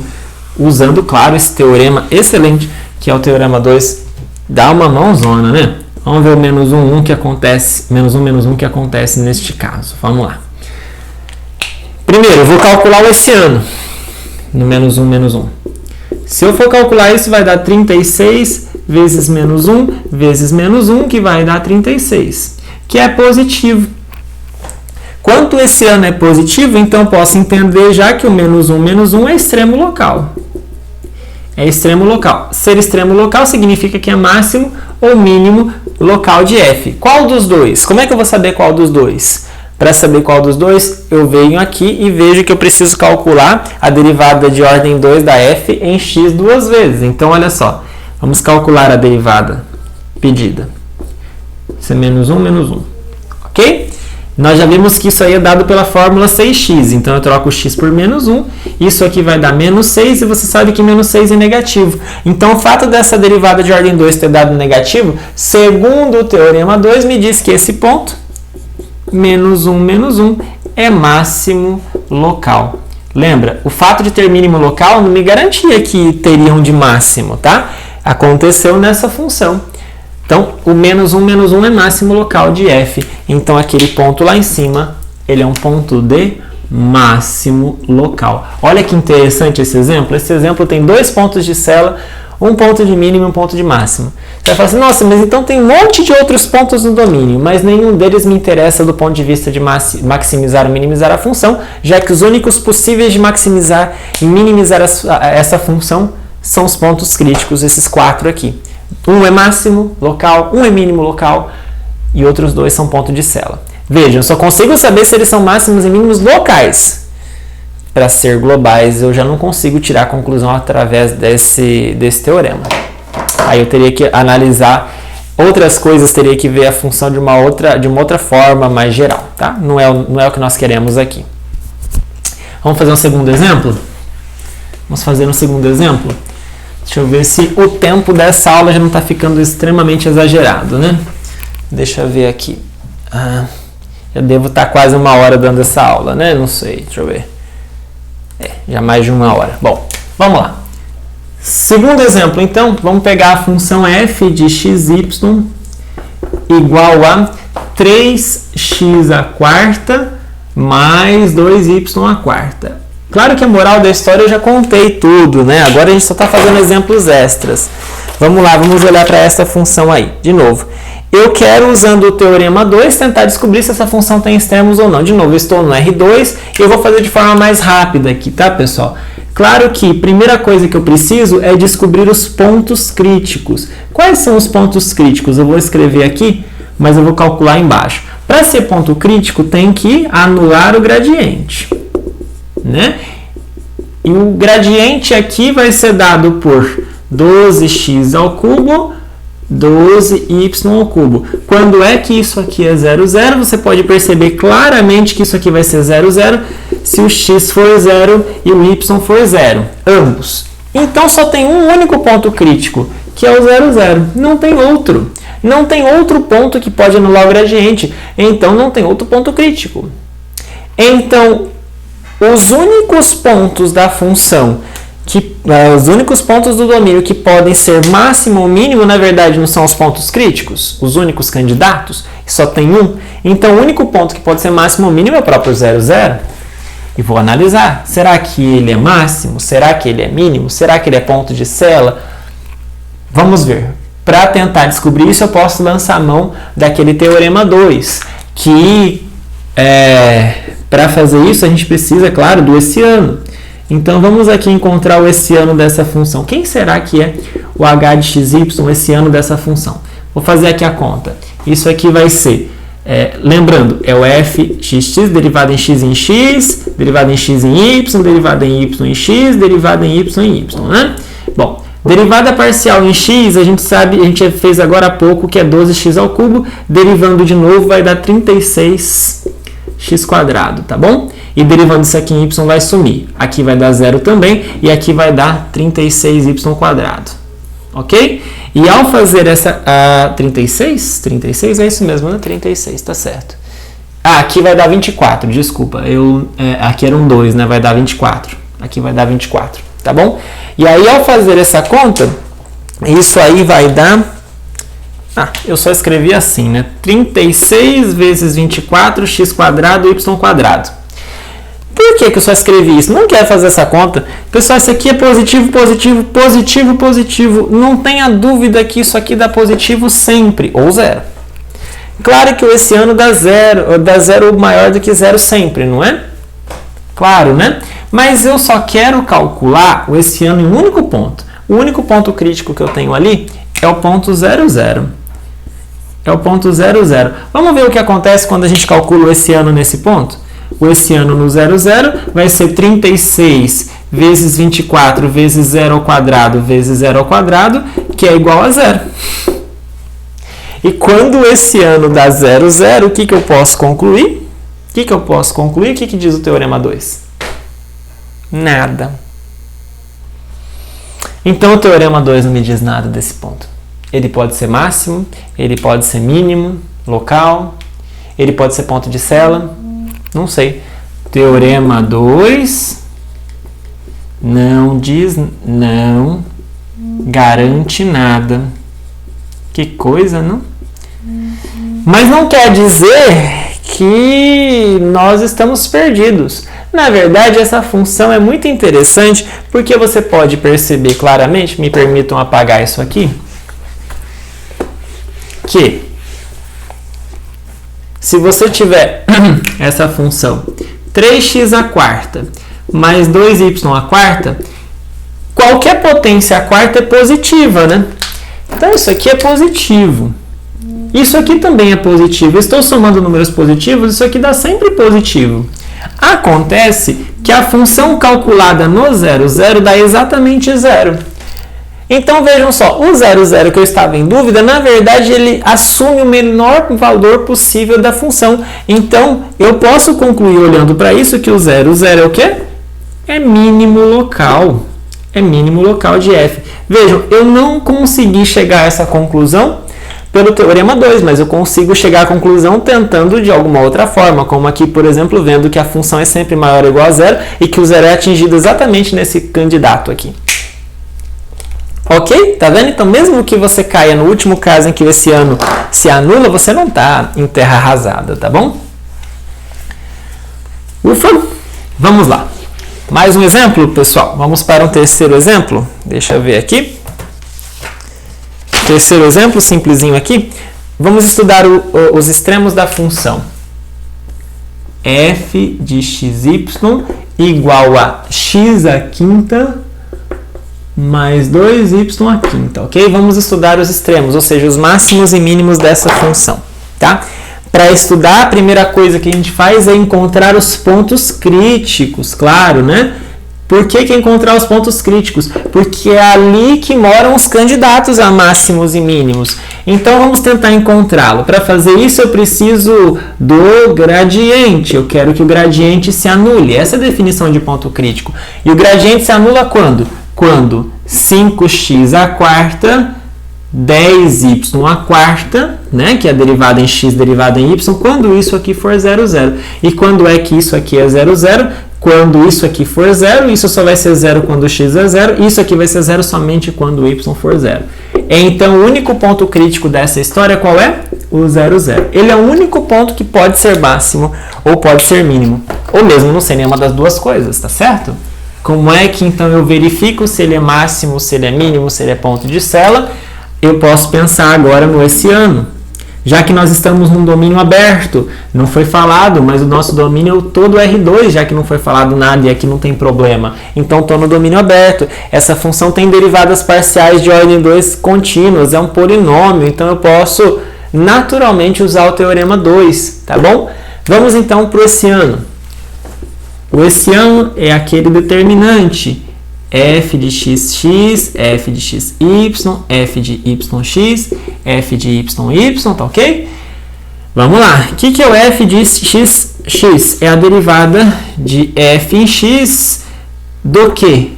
De eu ter derivado a primeira vez em x, que é 5x à quarta. E a derivada disso aqui em x é 20x ao cubo. Tá ok? Estou fazendo rapidinho aqui, só realmente porque derivadas já é uma coisa que ficou para trás. Acho que você já sabe fazer, né? Espero que sim. Vamos derivar agora isso aqui, x em y. Bom, já vou pôr direto, né? Quando você derivar primeiro em y, isso aqui vai dar 10y à quarta, mas derivando em x vai zerar. Aqui também vai acabar zerando. E quando você derivar duas vezes em y, vai dar 10y à quarta, você vai derivar de novo, vai dar 40y ao cubo. Tá bom? É isso mesmo, né? Deixa eu ver se eu não falei besteira. Não falei. Então, isso implica que o hessiano dá 20x ao cubo vezes 40x ao cubo, então dá 800x ao cubo y ao cubo. Ok? E aí, de novo, eu não precisava ter feito isso, né? Mas enfim, de novo, quando você faz o h de 0, 0, você vai verificar que isso aqui vai dar 0. Quando dá 0, o que o Teorema 2 nos diz? Nada. Ótimo, né? Faço tudo isso para dar nada. Quando esse ano dá 0, não tenho conclusão nenhuma. Eu cruzo os braços e fico bravo, né?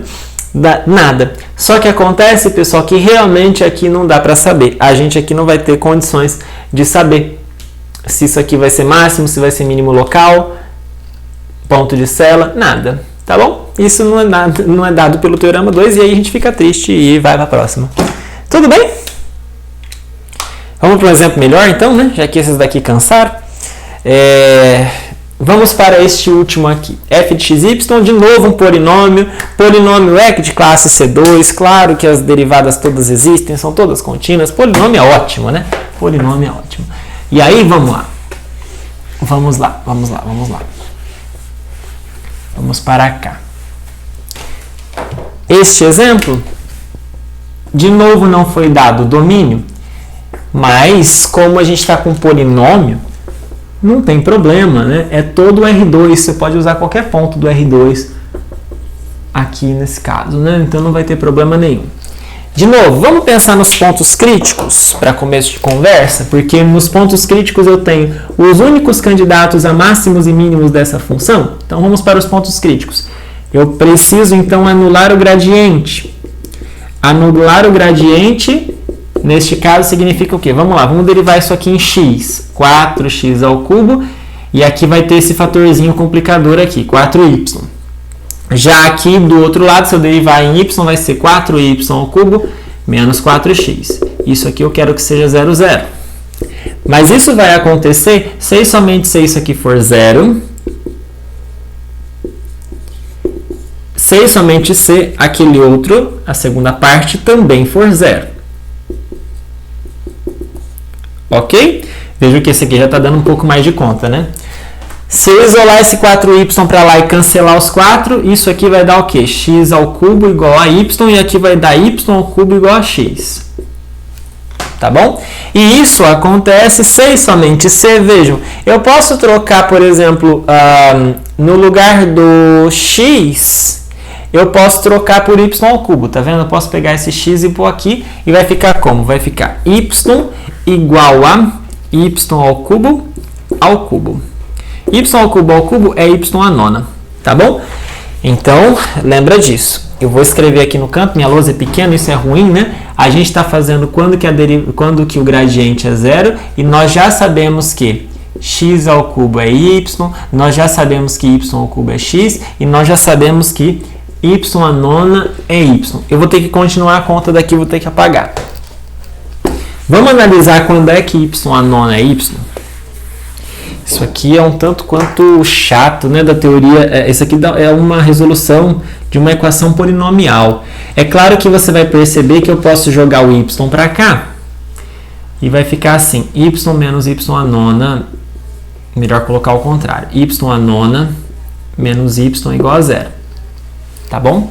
Mas isso acontece se somente se, não vai cancelar o y, senão você vai perceber alguma coisa errada, hein? Você pode colocar o y em evidência. E aí fica y oitava menos 1 aqui. Tá bom?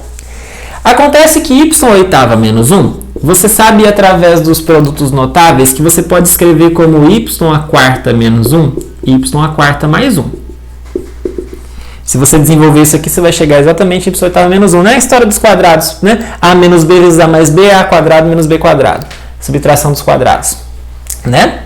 Acontece que aqui também é uma subtração de quadrados. Y ao quadrado menos 1 ao quadrado. Então, isso aqui eu posso pensar assim, que é o y ao quadrado menos 1 e y quadrado mais 1. Poxa vida, que coisa! Eu estou tentando resolver esse polinômio, tá, pessoal? E aí cair nisso aqui. Poxa, agora eu vou pensar nas soluções. Isso aqui eu estou com o polinômio fatoradinho, bonitinho, né? Então, quer dizer que esse produto de 4 termos dá zero. Quando? Quando um deles dá zero. Quando o primeiro der zero, ou quando y quadrado menos 1 der zero. Pessoal, vou fazer aqui direto. Aqui, bom, na verdade eu posso fazer mais um passo, né? Aqui, eu podia ter escrito y quadrado menos 1 como y menos 1, y mais 1 também, né? Diferença de quadrados, né? Também posso escrever assim. Tudo bem? Então aqui ficou y igual a 0, ou isso é igual a 0. Y menos 1 é igual a 0 significa que y é igual a 1. Y mais 1 ser igual a 0 significa y igual a menos 1. Y quadrado mais 1 igual a 0 não vai acontecer.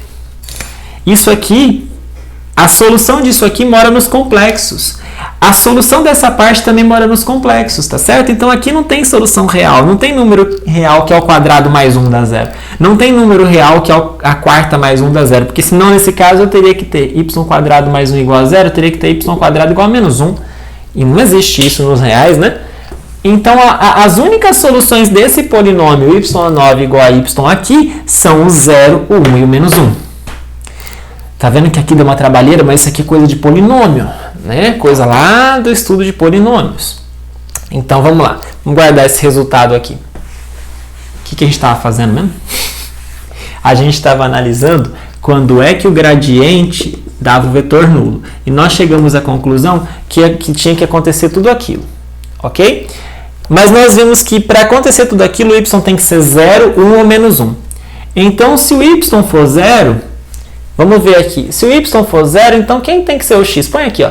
Y igual a 0 ao cubo é 0 igual a x. Então, se o y for 0, o x também tem que ser. Tá. Se o y for 1? Se o y for 1, eu ponho o y1 aqui, fica x igual a y. ou seja, x igual a 1. Se você colocar o y igual a menos 1, então põe aqui o menos 1. Menos 1 ao cubo é igual a x, então x também é menos 1. Perceberam? Então, o gradiente vai se anular. Eu não escrevi completo aqui, né? O gradiente em x e y vai se anular se e somente se os pontos forem o 0, 0, o 1, 1 ou o menos 1, menos 1. Portanto, os únicos pontos críticos dessa função são o 0, 0, o 1, 1, vou ter que apagar aqui mesmo já, né? E o menos 1, menos 1. Certo? Você deve não ter gostado muito disso não, mas você viu o que eu fiz para chegar nisso tudo? Já apaguei tudo, né? Ficou tudo pro passado, mas olha só, no caso do vídeo aí ficou um pouquinho para trás. Como é que eu cheguei nesses 3 pontos? Eu tentei anular o gradiente. Tentei anular o gradiente, caí num polinômio de grau 9, tive que resolver o polinômio de grau 9, fazer toda aquela contaiada. Então veja, o que eu fiz aqui que deve ter bagunçado todo o teu cérebro? Resolvi a igualdade de 2 vetores. É que deu um pouco mais de trabalho, mas vamos, agora que nós já passamos por essa fase, vamos ficar com esse resultado aqui lindo. Os pontos críticos são 0, 0, 1, 1 e menos 1, menos 1. Tá bom? São os únicos possíveis. Agora vamos pensar em cada um deles olhando o teorema 2. Para usar o teorema 2, já que nós estamos numa função que é de classe C2, nós estamos no R2, que é um domínio aberto, então vamos olhar para os 3 pontos críticos e ver o que acontece quando a gente analisa se eles são mínimos locais, máximos locais, pontos de célula, ou seja lá o que for. Para isso eu preciso do essiano, então vamos pensar no essiano. Vamos lá, vamos calcular o essiano. Quem é o h de xy? É o determinante quando você faz f de xx, f de xy, f de yx, f de yy. Pessoal, eu me permito adiantar aqui, você sabe fazer o f de xx, cada uma dessas contas? Deixa eu ver se eu fiz aqui, vou só colocar a resposta, pessoal. Isso aqui vai dar, ó. Aqui em cima, quando você derivar 2 vezes em x, vai dar 12x². Quando você derivar em y e depois em x, vai dar menos 4. Quando você derivar em x e depois em y, vai dar menos 4 também. E quando você derivar em y 2 vezes, dá 12y². Aliás, uma coisa que intriga, né, é que a diagonal secundária acaba dando os mesmos valores. Isso aconteceu em todos os exemplos que nós fizemos. E lembra que tem uma condição para isso acontecer? Algumas aulas atrás nós falamos quando f de xy era igual a f de yx, né? Dá uma olhadinha lá para trás se você não lembra. E aí, desenvolvendo este determinante, diagonal principal menos diagonal secundária, eu vou apagar aqui para colocar a resposta, eu preciso de espaço, sinto muito, né? Isso aqui vai dar exatamente, olha só, é esse valor aqui, ó, 144x² y² menos 16. E agora com isso em mãos, eu preciso de outra coisa, né? Eu preciso da derivada parcial de f em x 2 vezes, né? Lembra disso que a gente também precisa aqui, aparece no teorema? Se você derivar em x, né, já tinha aparecido já, né? Isso aqui dá 12x². Dá 12x². Tá bom? Nós vamos usar isso aí também. Agora a gente pode, depois de fazer todas essas contas, de encontrar os pontos críticos, calcular o essiano, encontrar a derivada de ordem 2 de f no x 2 vezes, a gente vai analisar cada ponto crítico e ver o que acontece usando o teorema 2. Então vamos primeiro para o ponto 0, 0, para ver o que acontece com esse ponto 0, 0. Vamos calcular o essiano dele para ver o que acontece. O essiano calculado no 0, 0 vai dar isso aqui, zerar, vai zerar bonitinho, e vai dar então menos 16. Menos 16 é negativo. Se dá negativo, o teorema 2 me leva a qual conclusão? De que o 0, 0 é ponto de célula. Ok? Vamos para o próximo. Qual é o próximo ponto crítico? É o 1. O que acontece com o ponto 1? Vamos calcular o essiano dele. O essiano no ponto 1 vai dar 144 vezes 1 vezes 1 menos 16, vai dar 128 e 128 é positivo. Se é positivo, então já sei que é extremo local. Se é máximo ou mínimo, vai depender do quê? Daquele cálculo ali. Quando eu calculo a derivada parcial em x 2 vezes, no ponto 1, 1, aquilo lá vai dar o quê? 12 vezes 1 ao quadrado vai dar 12 e vai dar positivo. O essiano deu positivo e a derivada de ordem 2 em x 2 vezes deu positivo. Segundo o teorema 2, isso aqui, pelo teorema 2, nós podemos concluir então que o ponto 1, 1 é o quê? É ponto de mínimo. mínimo local da F. Tá certo? E só falta um ponto, né? Falta o menos 1, menos 1. Se a gente fizer o menos 1, menos 1, vamos lá? Espero que dê o espaço aqui. Primeiro a gente faz o esse ano. O esse ano nós já temos a fórmula, menos 1 ao quadrado vai dar 1, vai dar 128 de novo, vai dar positivo. Já sei que é extremo local. Para saber se é ou não é, eu faço a derivada parcial em x duas vezes. Vou usar esse símbolo aqui para caber, né? Tanto faz. Vou fazer a derivada parcial em x. Pessoal, lembra, né? Esse símbolo aqui e esse aqui é a mesma coisa, né? Nós estamos usando isso a aula inteira. Vamos calcular então a derivada parcial do menos 1, menos 1. No x duas vezes, coloca ali o menos 1 ao quadrado dá 1, isso aqui dá 12. Deu positivo também. Se deu positivo também, o que nos garante o teorema 2? O teorema 2 nos garante que o menos 1 também é mínimo local. Não sei se você estava esperando aqui um máximo local, mas não aconteceu. Veja, pelo teorema 1, os únicos candidatos a máximos e mínimos locais dessa função são os pontos críticos, que são esses 3. Nós calculamos. Bom, aí, para saber se eles são ou não máximo ou mínimo, a gente recorreu ao teorema 2, que usava o esse ano e tudo mais. Segundo o teorema 2, um desses 3 pontos é de Cella e os outros 2 são de mínimo. Não tem máximo local. Essa função no R2 não tem máximo local. Tem 2 pontos de mínimo local, tem um ponto de Cella e não tem máximo local. Esse exemplo é bom, né? Muito legal. Pessoal, inclusive antes de terminar, eu só quero fazer um rascunho. Do gráfico. Se você plotar o gráfico dessa função, vai dar algo parecido com isso aqui. Eu vou fazer o desenho que é bem legal. Vai dar algo assim, parece um short. É algo parecido com isso aqui, ó. Melhorzinho, é um short bem simétricozinho assim.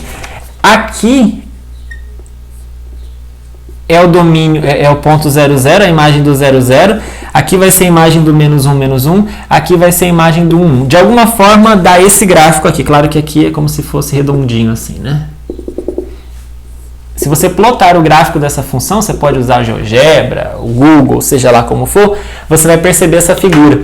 E aí, percebendo essa figura, fica evidente por que os nossos cálculos nos mostraram que o 0, 0 é ponto de Cella. Você vai ver pelo desenho que, por um lado, ele está sendo máximo, mas por aqui, ó, ele acaba sendo mínimo, tá vendo? Ele é máximo por aqui, mas é mínimo por aqui, então ele é ponto de Cella. Agora, nesses 2 pontos aqui, ele atinge um mínimo. Ele é mínimo local nesses 2 pontos. Tá vendo? Então nós tínhamos isso aqui pelo gráfico, dava para ver pelo gráfico, mas analiticamente a gente provou usando o teorema 2 brilhantemente que os únicos pontos que podiam ser de mínimo eram esses 3, ou máximo. Nós vimos então que não há ponto de máximo, mesmo que eu queira, não vou encontrar ponto de máximo, porque os únicos 3 pontos que podiam ser eram esses. O 0, 0 é Cella, esses 2 são mínimo. Tá? Você deve estar cansado, porque eu tô. E eu vou fazer então para fechar esse exemplo 5, porque esse exemplo 5, pessoal, é uma aplicação de todos esses conceitos que nós vimos. Uma aplicação muito prática, uma aplicação bem real desse conceito. Imagina que a gente queira construir uma caixa na forma de paralelepípedo reto retângulo com volume 1. Você vai falar assim, por que você fixou o volume? Por algum motivo eu quero carregar 1 metro cúbico de volume, de areia, de sei lá qual for o material que eu estou carregando. Eu quero calcular eu quero que seja um paralelepípedo reto retângulo, então é aquela caixinha bonitinha, né? Esse é o paralelepípedo reto retângulo, bonitinho. Eu tenho essa caixinha e eu quero carregar aqui dentro dessa caixinha 1 metro cúbico de algum material. É claro que você sabe que o paralelepípedo reto retângulo ele tem comprimento x, largura y, altura z, por exemplo, é o que eu vou usar na demonstração, vou até deixar marcado ali. Então ele tem comprimento por largura por altura, é uma caixinha bonitinha. E eu quero carregar ali dentro 1 metro cúbico de volume de algum material. Bom, mas aí para construir essa caixa eu preciso de um material para fazer as bordas. O material usado nas laterais, então aqui, aqui na frente, lá no fundo, aqui no canto. O material usado para as laterais, para cá e para cá, ele custa o triplo do material do fundo e não tem tampa. Tá escrito que não tem tampa. Não tem nada em cima, tá?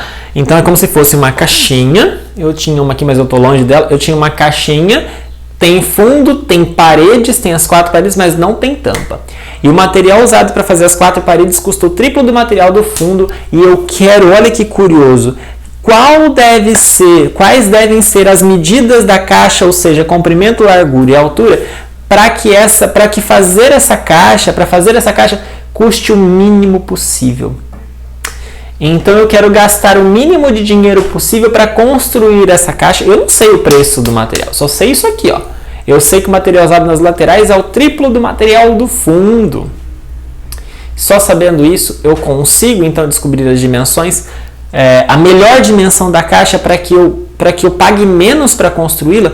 Isso não é um problema super real. Você está lá numa empresa, você precisa levar algum metro cúbico de alguma coisa, você vai mandar construir uma caixa para fazer isso. E ao mandar fazer essa caixa para tudo isso, você quer minimizar o custo para fazer a caixa, então você pensa, quais são as melhores dimensões para essa caixa? Né? Podia pensar num cubo, mas às vezes não é legal. Posso pensar em qual é a que vai minimizar o meu custo. Claro, gastar menos dinheiro. Isso é um problema super real, né? Bom, minimizar uma função é o que nós aprendemos a fazer na aula de hoje. E aí, pessoal, eu vou aqui vou fazer esse exemplo no slide. Eu já deixei mais ou menos indicado para a gente não perder muito tempo com as contas, tá? Eu me permito aqui agilizar um pouco porque a aula já passou bastante, né? De um limite aceitável, já foi mais de 1h30, mas aqui eu vou fazer esse exercício para você poder acompanhar. Vamos resolver. Vamos chamar de x, y e z, então, comprimento, largura e altura dessa caixa, como está indicado na figura.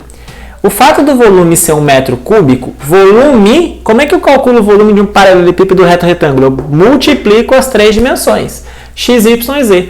E eu quero então que isso dê 1. Então eu sei que x, y, z dá 1 e eu vou isolar o z. Se eu isolar o z, o x, y passa dividindo, tá bom? Então guarda essa informação aqui. Eu não quero alguma coisa, eu não quero a função custo, e essa função custo depende apenas do preço da base e das áreas laterais. Então vamos pensar na área da base. Como é que eu calculo a área da base desse paralelepípedo? Olha, eu multiplico x por y. E as laterais? Bom, aqui eu tenho yz, do lado de lá também, então tenho 2yz. Aqui na frente eu tenho xz, lá no fundo também, então eu tenho 2xz. Então a área lateral é essa expressão, é 2xy. Não, aqui não é y, tá, pessoal? Aqui é 2xz, desculpa a falha aqui. Aqui é 2xz, tá? Onde está esse y é xz, tá? Então 2xz mais 2yz, que se você fizer a conta aqui está errado, é 2xz, mas substitui o z por 1 sobre xy, você vai chegar agora sim correto, tá? Depois de manipular, lembra, esse y aqui é z. Ao manipular isso aqui, você vai chegar nessa expressão. Portanto, a área lateral, juntando as 4 paredes, é 2 sobre x mais 2 sobre y. Faz a conta direitinho aí, trocando esse y por z, que você vai perceber. A área da base é isso, a área lateral é isso. O que está dito no enunciado? Quanto é que custa o material? Vamos ver, vamos criar uma função. A função que modela, a função que me dá o custo desse material, ela depende do quê? Depende das medidas do x e do y. Afinal de contas, a z sai de graça quando eu faço 1 sobre xy. Tá? Vamos lá. O custo é o triplo da lateral mais a base. Eu não tenho que fazer a base? A base não é tipo xy? É como se fosse, sei lá, 1 a cada unidade. A base não é xy? E as laterais não dão 2 sobre x mais 2 sobre y, só que as laterais custam o triplo da base, então é o triplo das laterais mais a base. Ajeito isso aqui, faz a continha distributiva e não sei o que, vai dar a função custo é 6 sobre x mais 6 sobre y mais xy. Essa é a função custo que o exercício pediu para quê? Para eu minimizar. Eu quero as medidas da caixa que minimizam o custo. Eu não quero saber o custo, eu quero minimizá-lo. Eu quero saber as medidas da caixa que minimizam, independente de quanto vai dar esse valor. Tá? Então vamos trabalhar com essa função. 6 sobre x mais 6 sobre y mais xy. E vamos minimizar. Minimizar significa encontrar o mínimo, ora bolas. Não é? Então vamos trabalhar igual a gente fez? Onde é que eu procuro os mínimos de uma função de duas variáveis? Ué, procuro nos pontos críticos. Então vamos calcular o gradiente. O gradiente dá este vetor aqui.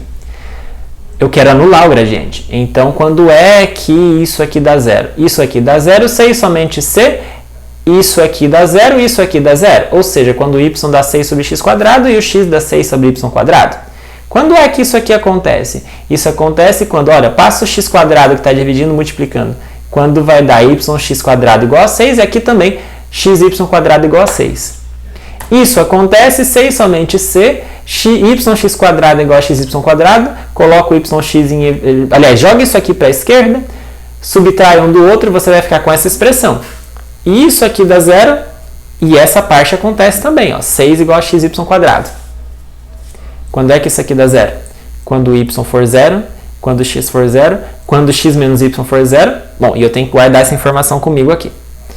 Acontece que o y e o x são medidas da caixa. Isso aqui não pode ser zero, isso aqui não pode ser zero, portanto o x tem que ser igual ao y. Mas eu estou guardando isso aqui que veio de cima, né? xy quadrado igual a 6. E eu cheguei à conclusão que o x é igual a y. Então troca o y por x ou x por y, você vai chegar à conclusão de que o y ao cubo é 6. Tá vendo? Troca o x por y. Y ao cubo é 6 e o x é igual a y. Poxa, y ao cubo igual a 6. Você sabe então que o y vale raiz cúbica de 6. Acontece que o x é igual a y, portanto é raiz cúbica de 6. Eu fiz rapidinho, me perdoem pela agilidade, mas senão a aula já fica muito longa, né? Mas chegamos à conclusão então que o gradiente se anula se e somente se o x e o y valerem raiz de 3, raiz cúbica de 6. Observa a conta com calma. Portanto, qual é o único ponto crítico da função f? É esse ponto, raiz cúbica de 6, raiz cúbica de 6. É o único candidato, então, a minimizar a função, já que ele é o único ponto crítico. Será que ele realmente minimiza a função? Vamos ver. Vamos calcular o esse-ano e tentar usar o teorema 2. O esse-ano dá isso aqui, é o determinante disso aqui, que é essa expressão toda.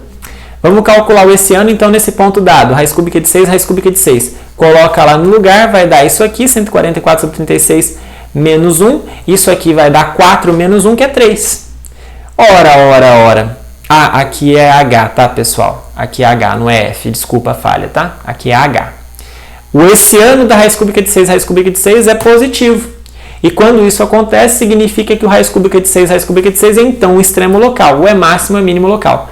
Mas se você verificar que ao trocar o x aqui por raiz cúbica de 6, isso aqui vai dar negativo, você garante... Aliás, vai dar positivo. Vai dar positivo? Vai dar positivo?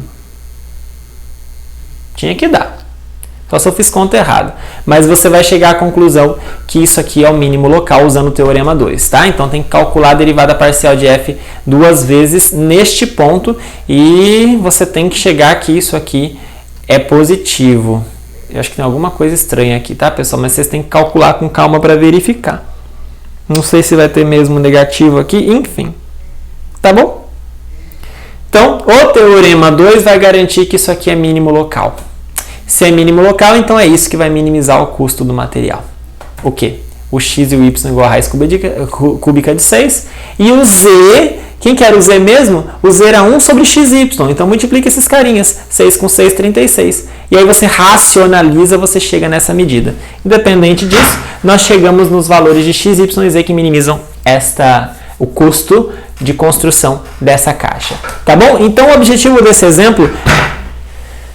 rebuscado, cheio de contas, cheio de muita coisa, mas o objetivo é que você visse como o conteúdo dessa aula é extremamente importante, né? Como isso pode ajudar em problemas reais, em problemas importantes da vida real, tá bom? Então, desejo a você bons estudos e até a nossa próxima aula.